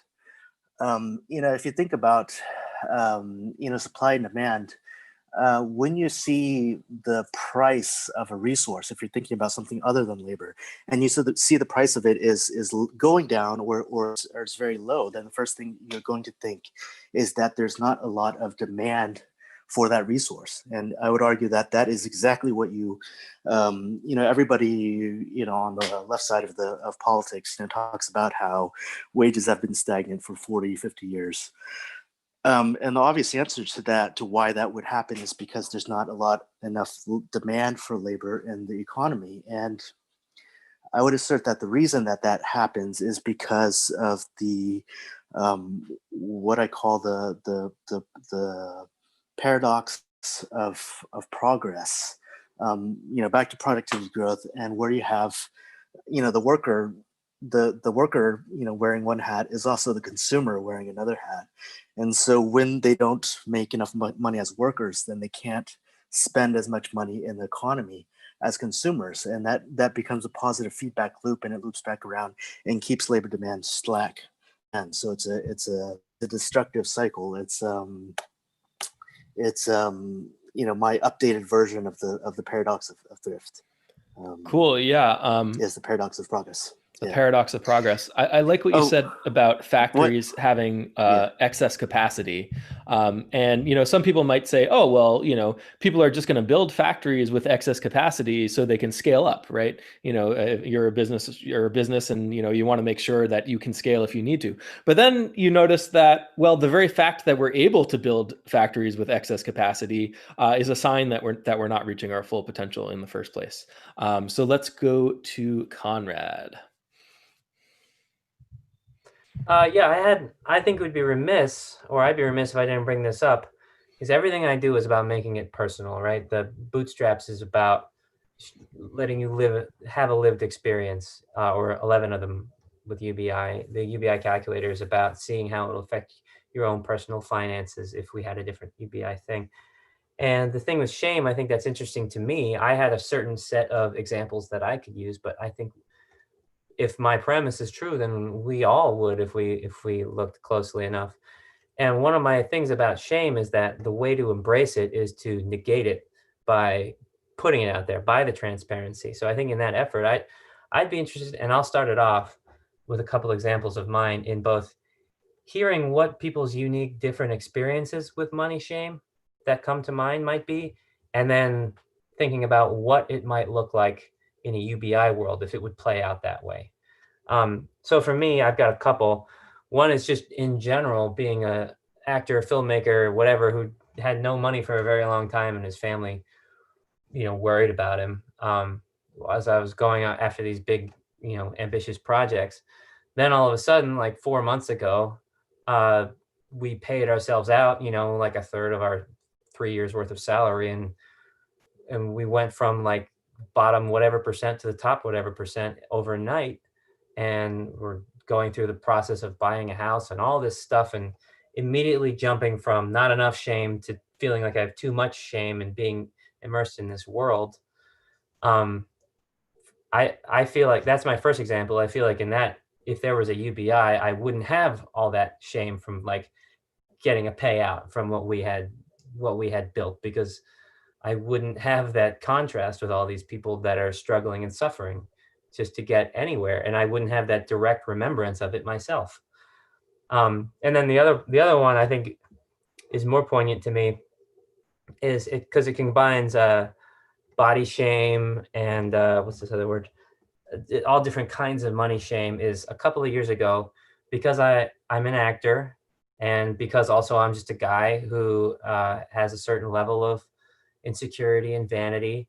I got a hair transplant, and it comes as soon as there's all this pressure not to talk about that sort of a thing, because people will say, "Oh, you didn't need that," or "Why would you put your money into that? That's such a..." So there's the wasting of money shame.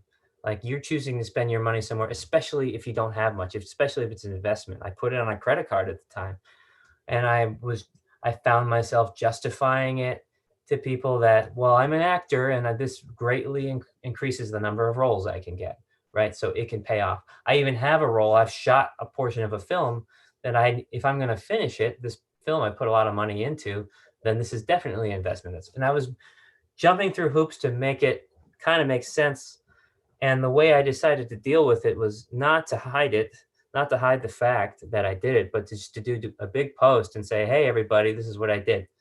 Um, Say what you want," and like, I'm happy with it, and just put it out there. And I think in a UBI world, I at least wouldn't have had. I mean, I'm not saying UBI will get rid of body shame. I think it's a different issue, but I at least wouldn't have had all this ongoing desire to, one, apologize for the fact that I'm an actor, apologize that I'm deciding to spend my money in a certain way, because it shouldn't be understood that it's held for my basic needs, security, for my survival, that it's coming from whatever I earn on top of that. I think it would have been a very different whole experience. Yeah, I like that story, and I think what you're saying makes sense. We are getting toward the end, and I think this is a great prompt for people's final thoughts.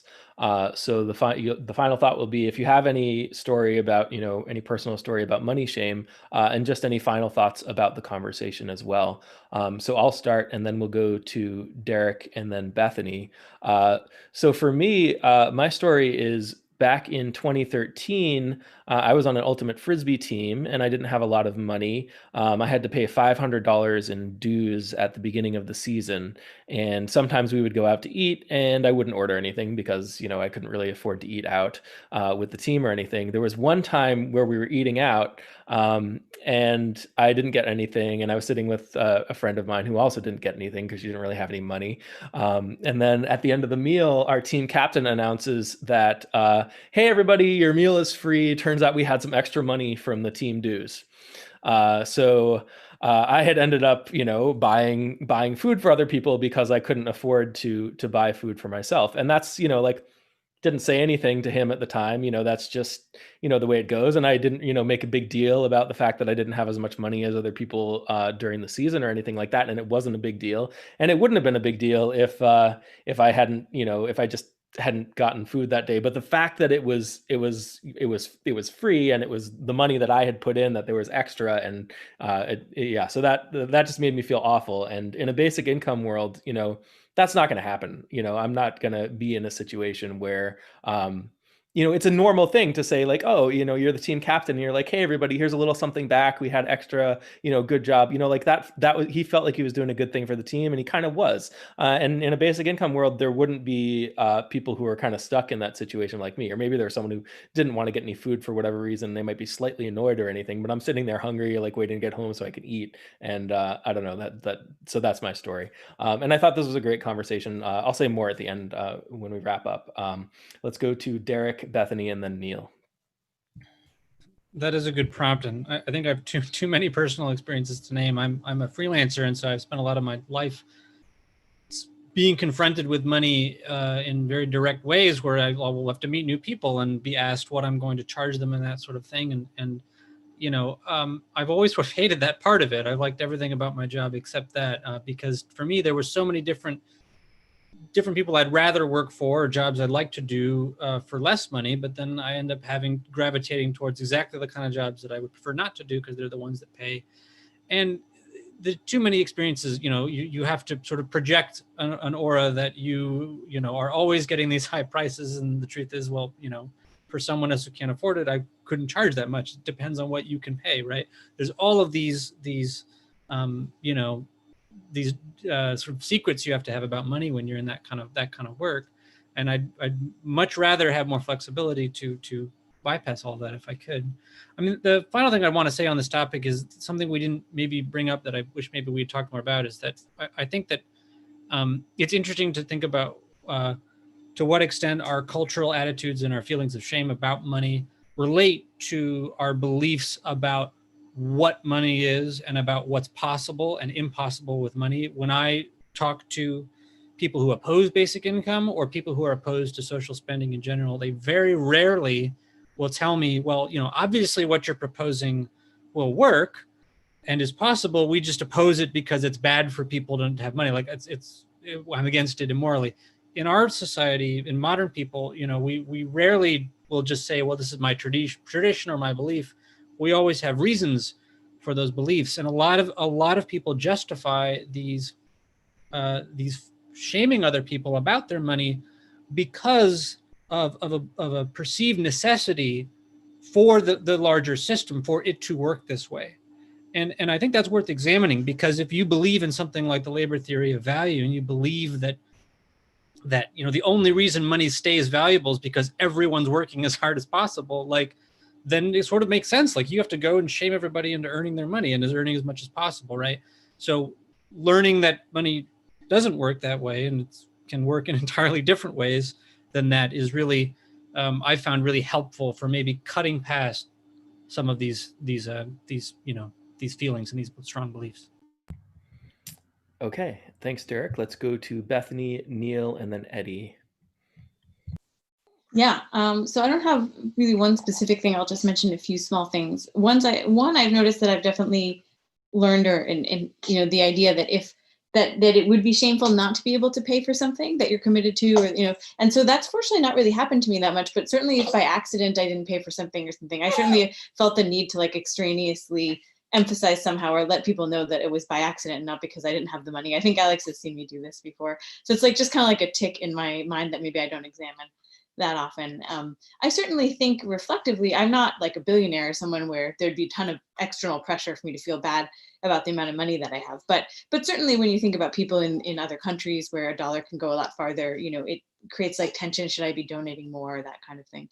And the third thing I'll mention is being married to Alex. I've noticed that you're like often very kind of free and straightforward about accepting gifts from people or accepting money. Like we had someone give a lot to our wedding, sort of registry thing. And I was like, wow, should we like give it back or not accept it or something like that? And I was just sort of like, no, if the person wants to give it, then they want to give it. So I think that's kind of refreshing. And I've noticed that and learned from that from Alex. So yeah, those are my three. Okay, thanks, Bethany. Let's go to Neil, Eddie, and then Joe. Can she say how that might be different for her in a UBI world? Just speculate about that. How would that be different for you in a UBI world, Bethany? Well, certainly the second thing about like just the tension of how unequal like the globe is, let alone our country, creates sort of a strange tension in the mind of like, what should we be doing? What is our responsibility? And obviously with a high enough basic income, I think a lot of that tension would be gone because I would know people were okay. I mean, that would be, I think, a much better world to contemplate for sure. And similarly, like there wouldn't be that many people that maybe couldn't pay, or I'm not sure how it would affect like the shame and not being able to pay, but I think there's something deeper there about like not wanting to be seen as like the kind of person who like has money trouble. And maybe that would persist like to some extent because people would still vary, but I think again like a lot of the sting would be gone because like there wouldn't be these people that were really desperate, hopefully, as much if the basic income was high enough. And I think Alex's perspective would say the same with basic income. I think it's informed by you thinking about basic income that you're more, maybe it is that you're more willing to accept gifts, or like maybe don't show as much of the shame sometimes. In the past, like when you haven't had a lot of money, you were also very honest and straightforward about that. I don't know if that was affected by thinking about a basic income world, or like thinking of it as people do deserve, you know, to be able to survive, but you could speak to that. Yeah, I don't know. That's an interesting question. I actually don't know the answer. But yeah, let's get to Neil and then Eddie and then Joan. I have a very different my life has been very different from all the people you hear. At 16 years old, my parents divorced, and I went to MIT. I was a top student at MIT, but could not have no family to go back to. My father was kind enough to send me enough money to just about get by, so I lived on it. And then at 18, I got sick, and I still am sick, but I've controlled it. And I didn't know what was wrong, but I got sick, and I was afraid that I actually was afraid I'd die if I somehow I had to struggle real hard, because if I ended up in a bad situation, I'd probably die. So anyways, so at 18, that's what happened. And then from then on, I struggled. And it turns out that the reason why I was at MIT at 16 is I am more or less sort of a genius at mathematics. So I ended up as a scientific computer programmer. What I did was take scientists' idea and put them on a computer. And basically, I'm the guy you might say who designed the weather forecast models. That's taking one sort of thing I did. Anyways, so I have no idea what you're talking about mostly, because I've always been completely by myself, and so I just wish to put in the fact that there are people like me in the world. All right, there are shameless geniuses out there with enough money, perhaps. Let's go to Eddie, Joan, and then Richard. So to talk about the like the wealth guilt, I kind of compare it a bit to survivor guilt, where you have situations where there's a disaster or a war, and some people don't make it back, and then some people do make it back, and then the ones that do make it back, they start thinking about it and they feel guilty. They're like, the guy next to me, he didn't make it back. Why did I get to survive? And I think it's a little bit like that. In a society where you have significant numbers of people who are poor and struggling financially, if you're not struggling, there's a little bit of guilt, and maybe about other people have all these struggles, but I don't. Richard mentioned the frenzy, which I hadn't heard of before, but I thought that was kind of interesting, and I think that something like that could happen, because if you look at like people like Warren Buffett, once you get above a certain amount of wealth, it has absolutely no marginal effect on your quality of life. You already have enough money to buy anything that you actually want. And people like Buffett, he likes the game. He just likes making money. So, he just thinks it's the funnest thing in the world. He could absolutely have retired. He was, probably 50 years old. But he didn't, because he thought it was fun. And I think you can have, you could have a frenzy that just, it's kind of like the Olympics, where, it used to be you threw a spear in war, but now you just throw it for fun. Yeah. There you go. Yeah, it could just be capitalism could just be a game. in the future. Let's go to Joan, Richard, and then Conrad. So I've been racking my brain here, trying to think of an association of shame with money, and I actually can't. So when I think deeply about it, I think fear is the emotion that I have about money, and so it's really about, for me, survival. We talked about that earlier, and that's not a sense of shame. It's a sense of fear. I don't think I've had any sense of shame associated with money. So I'm not sure why that is. And I've just always worried and I've had many horrible jobs, especially in my 20s and before I went back to grad school. I'd have a job for a day, for example, and just leave or get fired. I had a lot of waitress jobs. I had a lot of crappy jobs just to get money, because that's the way you got money. So when I think of universal basic income, I mean, it's like a dream come true for me. My life would have been fantastic because I didn't really need much money. I just wanted freedom. I wanted time. I wanted, like Virginia Woolf's Room of Her Own. All I wanted was a place to live, a room somewhere, some food, nothing big, so that I could pursue what I wanted to pursue. And it wasn't available to me to do that. So I associate money with fear and also with anger because it's out of my reach. It was much of my life. Now I'm fine, but yeah. So not shame though. Anyway. Okay, so you're the cause of other people's shame, then your fear and Am I? anger. Yeah. Exactly. So you mean now I am? Yeah. Oh, I see. Is that why I got fired? I don't know. Probably Okay. a lot of different reasons. Yeah, bad attitude was That one another of time. them. Yeah. Go okay. ahead, Richard. I've never really cared about money. I just save it in case I actually want to do something with it. And well, several days ago, Oxfam published an article about how the 1% or 10 million people in the world use more resources than the bottom 40% or 3.1 billion people. And well, I was thinking about how world of basic income, how would that work with like the drastic increase in resources, resource expenditure? Like, suddenly they are able to, but then there's the idea of how they can switch from burning coal or whatever to getting electrical panels or something along those lines.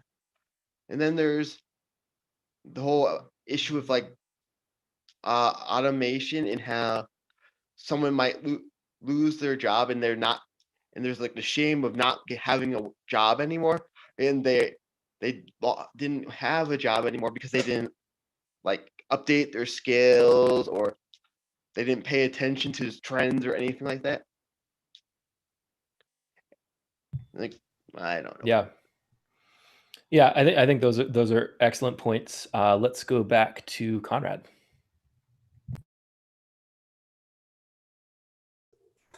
Yeah, I think that was one of the things from some of these responses I'm getting is maybe a desire to clarify a little bit too, that money shame doesn't necessarily have to be something you feel within. It can be something you're aware of society feeling that you should feel. And it's very heartwarming to hear stories of people that don't take that in. Like Joan, I feel like you have a strong sense of self-worth, and I think that's great that you found that and that you have that. And some people struggle with that more than others, but I'm sure teaching is a part of that. Having taken that step and saying, this is what I care about, this is what I'm going to do, and this is what's valuable to me, probably helps you get a lot of that. If you were doing something you didn't think was valuable to society, it would probably be harder to maintain that. And there's something Bethany said about Alex being very straightforward with money, and I feel like I'm very similar. And I think perhaps the more time you spend working in UBI, the more it ruins you for for the systems of shame that we have set up, or the structures of just how money works. I feel like after we basically pursued this documentary project as if we had a UBI, and just kind of ignored the idea that we were putting ourselves in peril, and just acted as if we were safe. And eventually it paid off. But now it's like the idea of going back to a regular labor market job is just, I don't know if it's something I can do. And being in all these situations where I'm trying to fundraise has broken down a lot of my illusions about who has money and who has so much and who makes the decisions. It's funny to be in this situation where I'm no longer willing to play games, and I don't know if that's going to help me or hurt me in the long run.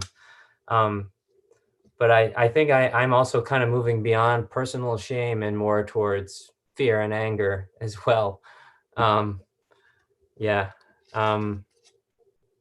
Yeah, that's it. I mean, I would say, just if this is a seed that I'm trying to plant of an idea of this shame, I wouldn't just think of it as you personally being ashamed, but also the idea of knowing people around you, whether it's your family or your friends or just your society or the tax man, like acting as if you're someone who should feel less than for whatever reason. And I think that's pretty prevalent in society. Okay. Oh, actually, I wanted to put one more plug. Yeah.